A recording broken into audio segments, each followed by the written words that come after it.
J'ai un enfant et donc cet enfant fait que je dois rester à la maison. Et je me dis, bah, ce serait bien de faire une petite activité à côté, au lieu de jouer aux jeux vidéo et tout ça. Et je dis, bah, je vais faire une chaîne YouTube. Donc je commence à lancer mes vidéos sur les trucs que moi j'apprenais sur la bourse. On investit selon son profil, selon ses objectifs, selon si on veut investir sur 5 ans, 10 ans, 20 ans. Pourquoi tu investis? Tu peux me dire que l'argent fait pas le bonheur, machin, je sais bien. Mais si tu commences ta vie avec 50, 60, 70 000 euros, ça change tout. Et j'ai créé ça petit à petit, une structure qui me semble plutôt optimisée pour des jeunes ou même des moins jeunes, quelqu'un qui veut se lancer. Mais en fait, c'est un plan qui est assez simple que je vais vous montrer pour commencer sa vie financièrement, je trouve, assez bien. Investir comporte des risques de perte en capital. Aucune recommandation d'achat, de vente, de stratégie, de quoi que ce soit, d'accord? Il faut faire ses propres recherches. J'aimerais vous parler de cette époque entre 22 ans et 27-28 ans, là, tu vois, ce trou Ouais, vas-y. Justement, moi, je veux entendre ça. qui, je trouve, est essentiel. C'est un truc de fou que j'explique à mes élèves et que je trouve que tout le monde devrait savoir. Les années les plus importantes de ta vie, c'est celle-là. C'est 22, 27 ans. Ça dépend si tu fais des études ou pas. Si tu as 18 ans et que tu veux te marier, avoir une maison à 25 ans, rapprocher, tu vois. C'est ces 4-5 années-là, tu vois. Pourquoi elles sont essentielles? Parce que le moment où on a besoin d'argent dans sa vie, ben, c'est quand on est jeune. Et quel est le moment où on a le moins d'argent dans sa vie? Bah, c'est maintenant. Ben, c'est maintenant. Tu vois, c'est quand tu es jeune. Pourquoi?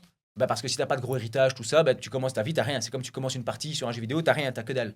Et à la fin du jeu vidéo, à la fin de la partie, si je te mets plein de pièces d'or ou que je te remplis ton compte, t'en fous, non? Mhm, Je sais pas ce que vous en pensez, mais Ouais, non, à la c'est fin, sûr. ça n'a plus le même impact. mhm. Tandis que si je t'avais donné un peu ça au début, t'aurais fait wow, incroyable, je peux lancer plein de choses. Donc au début de ta vie, tu veux te marier, tu veux peut-être voyager, tu veux peut-être acheter C'est un ça. van et faire le tour du monde, tu veux peut-être te marier, je l'ai dit. Ouais. Mais c'est important de se marier, je Avoir une trouve. maison. Non, mais ça part trop, ça. Le mariage, c'est important. Et bref, tu vas avoir une maison, tout ça, une voiture, et tu commences avec rien, tu dis punaise, t'es frustré, j'ai rien. Et en même temps, tu veux sortir, t'amuser, et il faut faire ça, mais il faut vraiment pas foirer cette partie-là. Et donc, moi, ce que j'ai fait, c'est que je me suis dit, il faut économiser au moins 1 000 euros par mois. C'est la base, 1 000 euros. Parce que 1 000 euros par mois, ça fait 12 000 euros par an, et sur 5 ans, ça va faire 60 000 euros. Si tu commences ta vie à 27, 28 ans, avec 60, 70, 80 000 euros, t'es bien. Tu peux faire un bon apport pour ta maison, tu peux acheter une voiture, tu peux, si maintenant ton projet c'est de faire le tour du monde ou de vivre dans la forêt, en fait tu fais ce que tu veux à partir du moment où tu as un fonds de départ, tu vois. Et il y en a plein qui me disent, ouais, 1 000 euros par mois, t'es fou. Oui, t'es fou. Si t'as 30 ans, 40 ans, moi aujourd'hui c'est mort, c'est terminé. J'ai Ouais. 33 ans, j'ai 2 enfants, j'ai ma maison, j'ai mon cadastre, j'ai mes frais, j'ai la poussette, j'ai les couches. C'est mort, c'est terminé 1 000 euros par mois, tu vois, même si je gagne plus qu'avant. Donc c'est impossible. Mais quand t'es jeune, si tu restes chez papa-maman, ou que tu vas en colocation, moi c'est le choix que j'avais, j'étais en colocation, on était à des moments 4 ou 5 dedans, à se diviser un loyer de 700 euros en 5, bah, du coup tu payes quasi rien. Niveau nourriture, quand t'as 20 ans, bah, c'est bon, tu vois, Ouais. tu te nourris comme tu peux. Après, moi, j'essayais de faire gaffe, hein, mais j'achetais du poulet, Mhm. je faisais des trucs de muscu, tout ça, mais bon, je faisais des sèches et je prenais du poulet, des brocolis. Mais bref, à la Thibaut Inche, vous voyez. Mais ça coûte rien, en fait, en vrai. Hein. Non, c'est pas En si vrai, ça cher coûte que pas ça. cher. Hein. Poulet, les œufs et tout. Tu Le prends riz. poulet, œufs, riz, brocoli, c'est pas très varié, mais moi, c'était vraiment, je me nourris, je suis content. Bah ouais. Tu achètes une PlayStation, tu joues à PlayStation, ben moi, je respecte ça parce que tu joues à PlayStation, t'achètes GTA, bientôt 6, Bientôt 6. GTA 5, t'achètes un jeu en ligne Fortnite qui est gratuit et tu passes ton temps là-dessus, ben tu passes du temps, ça coûte rien. Mhm. Tu Ouais, vois, donc bien moi je sûr. trouve que PlayStation et tout ça, c'est un bon investissement. Et derrière, tu dépenses le moins possible. Tu peux te faire un petit budget 100, 200 euros de sortie, ce qui est déjà pas dégueu. Mhm. Et derrière, tu mets minimum 1 000 euros de côté par mois et tu vas voir que c'est tout à fait possible. Si tu gagnes 1006, 1008 au début de ta carrière, tu vois, ce qui est un salaire correct, hein, et que derrière, tu mets 1 000 euros de côté, tu vas prendre 200 euros de loyer. Et je suis gentil, parce que si tu es vraiment en coloc ou si tu es chez papa-maman qui te demande rien, bah, du coup, c'est quasi rien. Derrière, la nourriture, on va dire, allez, aussi 200, tu es déjà à 400. Et derrière, bah, si tu as une voiture, tu vas mettre 100 euros d'essence, l'assurance. Tu vas avoir 500, 600 euros de frais. Je suis large, je pense. Mhm. Donc, si tu es à 1006, 1008 et qu'à côté, tu te bouges un peu, que tu fais un peu d'achat-revente ou que tu fais un petit business ou que tu essaies de travailler ou de faire des jobs étudiants, enfin, tu vois, ou de faire les flexi-jobs. Vous connaissez ça? Mhm. Ouais. C'est incroyable. Moi, ça se faisait pas trop à mon époque, mais c'est incroyable. Tu commences à travailler, tu es jeune, donc tu as un peu de temps libre et à côté, tu fais un flexi-job. Tu vois? Tu gagnes bien. Donc ton salaire, tu le coffres, tu mets tout de côté et tu payes tes charges. Et tout ce qui est loisir, tu le payes avec des activités complémentaires ou avec du flexi-job ou ce genre de choses. Et donc, avec tes 1 000 euros, ben, tu as 60 000 minimum, 70 000, voire 80 000 à 27-28 ans. Et de là, ben, tu peux réaliser tous tes projets. Tu fais un début de partie. J'aime bien parler de gaming, mais Tu fais un début de partie, un tremplin financier qui est parfait, et ton début est nickel. Et quand tu es bien lancé, tu déroules après. Tu vois, Ah c'est ouais. beaucoup plus facile. Je parle trop, hein, c'est à vous de me canaliser. On hein. écoute. Mais non, mais écoute. c'est magnifique.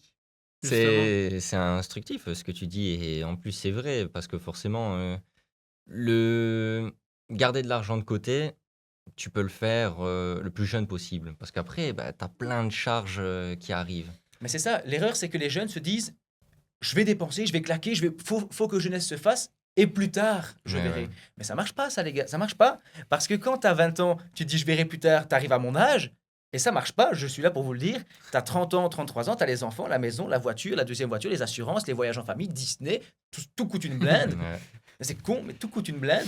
Et non, tu vas pas économiser après. Tu vois, enfin si, 200 balles, 300 balles, mais Bien c'est sûr. plus ça qui va changer ta vie. Tandis que ce qui peut changer ta vie, c'est cette période-là. Ouais, dès qu'on a un beau petit portefeuille financier, bah après ça devient ça devient plus simple pour aller toucher des intérêts composés et ce genre de choses qui va faire fructifier ton portefeuille en exponentiel, quoi. Même pour lancer une boîte, si tu as un peu de fonds de côté, ça te Bah oui. servira beaucoup Ouais, aussi. pour En fait, tout. au début de ta vie, si tu as, je t'ai dit 50, 60, 70, 80, que tu peux faire, je vous l'ai démontré avec un petit salaire, hein. Mhm. Mais il faut quelques sacrifices. Tu vois, tu vis en coloc à 6, bon, bah, c'est un peu camping quand même, hein. Mm. Je le ferai plus. Parce que je veux mon petit confort. Quand tu as 30 ans et tout ça, t'es un peu plus pantouflard, mais quand tu as 20 ans, c'est bon. Tu te Ouais, non, débrouilles, je suis non? d'accord. Ouais, Je c'est suis Moi, j'ai d'accord. dormi à des endroits, c'était. Mon pote, il me donnait un coussin par terre, j'ai dit c'est bon, tu veux laisser. Laisse-moi tout va bien, tu Bah, au vois. moins, ça Je ferai plus ça te... maintenant. Mais Mm. ça te crée de l'expérience. Et au moins, tu sais ce que tu veux plus après. Et voilà, non, c'est sûr, c'est une expérience.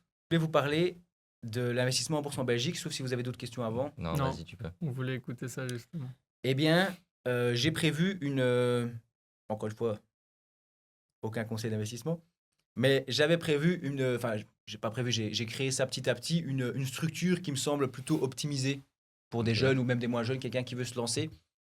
Et un process, tu vois, principalement en Belgique. L'idée, pour moi, si t'es jeune, ben, c'est de entre 18 et 27-28 ans, entre le moment, c'est souvent là, je parle en général, hein, mais à ce moment-là, il faut coffrer. Il faut mettre tes 1000 euros de côté par mois. Et si tu es étudiant, tu n'as pas d'excuse, parce que si tu bosses bien à l'école, je pense que tu es capable de faire du job étudiant. Derrière, une fois que j'ai fait ça, ben, j'arrive au moment où je suis plus âgé, je veux faire mon plan, maison, machin, ce que tu veux, et je peux commencer à me stabiliser, à acheter ma maison. Moi, j'aurais dû investir un peu plus avant. Si on se sent capable, si on se sent assez formé, je pense qu'on peut déjà investir plus tôt. Par exemple, des petites sommes, 100 euros par mois, en se disant, il y a une grosse partie que j'ai envie de sécuriser pour mes projets, ma vie, et il y a une partie que je vais commencer à mettre déjà pour investir très jeune, pour comprendre le monde, parce qu'aussi, il faut vivre des crises, il faut vivre des marchés haussiers, il faut vivre des marchés baissiers pour comprendre l'investissement. Donc, je trouve que c'est pas mal de commencer avec un portefeuille où il y a 1000 euros, 2000 euros dessus, c'est rien, c'est pas grave. Mais tu apprends, puisque la bourse est question de pourcentage. Si tu arrives à faire 10% de gain sur 1000 euros, ben, tu as fait 100 euros. Tu te dis, ouais, super, c'est nul la bourse. Si tu as 100 000 quand tu seras plus âgé et que tu fais 10%, tu fais 10 000 sur l'année. Le mec qui a 10 millions, il fait 10%, il fait 1 million sur l'année. Donc en fait, tout est question de pourcentage. Ça, vous l'avez compris.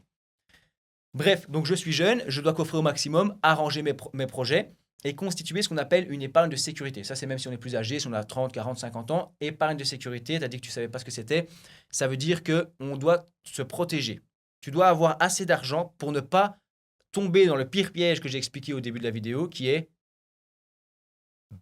Moi, je suis prof, hein, je fais des interros. Ouais, de Ouais. perdre ce que tu as mis, quoi. Et qu'après, tu te retrouves sans rien. Ah ouais, non, mais le pire, oui, ok, je comprends. Que tu vendes en perte. Très bien. Bravo, Mathéo. Merci. Donc, c'est de devoir retirer son argent au pire moment à cause d'un besoin financier. Donc, j'ai ma voiture qui pète, j'ai mon argent en bourse, je suis obligé de le retirer maintenant, alors qu'aujourd'hui, c'est une crise, on est vraiment dans un marché très baissier. Je suis obligé de le retirer. Je sais que c'est une mauvaise idée, mais je dois le faire parce que j'ai besoin de cet argent. Ça, c'est la pire chose. En En tout plus, cas, tu perds tous tes intérêts composés. tu perds tout. C'est con. Tu perds tout. Tu vois, mais c'est parce que tu as fait un mauvais calcul et que cet argent n'avait rien à faire là. Mhm. Tu comprends? Ouais, ouais. Donc, épargne de sécurité, généralement, on parle de 6 mois de salaire, 6 mois de dépenses. Pour quelqu'un qui est stable, comme moi, qui a déjà sa maison, tout va bien, tout roule, les enfants, machin, la voiture, la situation est stable. Pour vous qui êtes plus jeune, c'est plus compliqué parce qu'il faut vraiment anticiper les projets futurs, mariage, maison, enfants, voyage de noces, tout ça. Vous allez vraiment vous marier du coup à la fin. Mais vous n'êtes pas obligé, hein, je ne suis pas en train de mener un combat ici. Mais en gros, pour tes projets, tu te dis, il me faut ces sous de côté, donc tu dois vraiment calculer. Moi, ce que je calcule ici, c'est que par exemple, je veux refaire ma terrasse. Ça va coûter, j'invente, j'ai pas regardé, mais 5 000 euros, 6 000 Mhm. euros. Et bien, il me faut ces 6 000 euros d'ici un an, par exemple, l'été prochain. Donc ça, j'ai un petit Excel, je sais qu'il me faut ça. C'est des gros projets. J'ai envie de changer de voiture dans 2 ans, par exemple. Donc je sais que dans 2 ans, je vais revendre ma voiture, mais il me faudra un petit capital en plus pour pouvoir acquérir cette voiture. Donc mes projets, il faut les prendre en compte. Et au plus de ça, il me faut une épargne de sécurité d'au moins 6 mois de salaire. Par exemple, tu as 6 mois de dépenses plutôt. Donc moi, je dépense à peu près 2 000 euros par mois.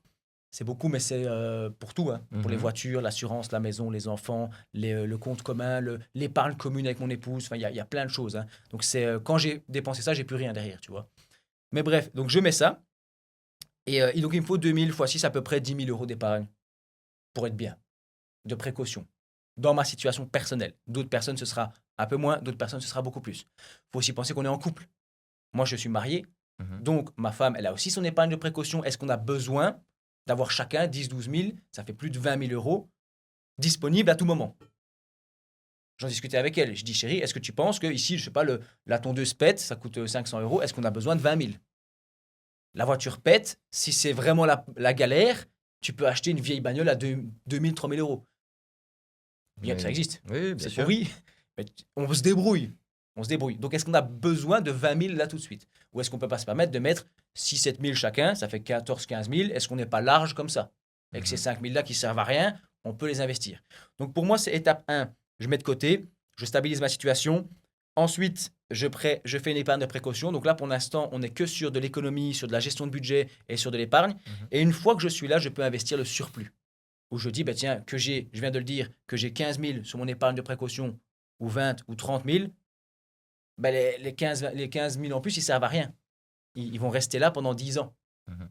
Tu vois, je sais que j'aurai des frais quand j'aurai mes enfants qui ont 20 ans, mais pour l'instant, ça va. Donc ces 15 000, bah, je vais les investir en bourse. Parce que je sais que je peux me le permettre et que si je ne dois pas les retirer, c'est vraiment 2040, 2045, on verra. Ouais, Tu tu as une vois. stratégie à long terme. Donc, si ça marche pas, ben c'est pas grave, j'attends. Tu vois, donc j'ai des plans, j'ai des stratégies et tout ça. Et moi, ce que je dirais aux gens, je leur ai dit dire ce que je conseillerais, mais je ne conseille rien. Ce que je dirais aux gens, c'est voilà, je commence avec 100 euros, je choisis une plateforme. Ça, c'est très difficile, choisir sa plateforme, en général, parce qu'il y a deux choix, surtout en Belgique.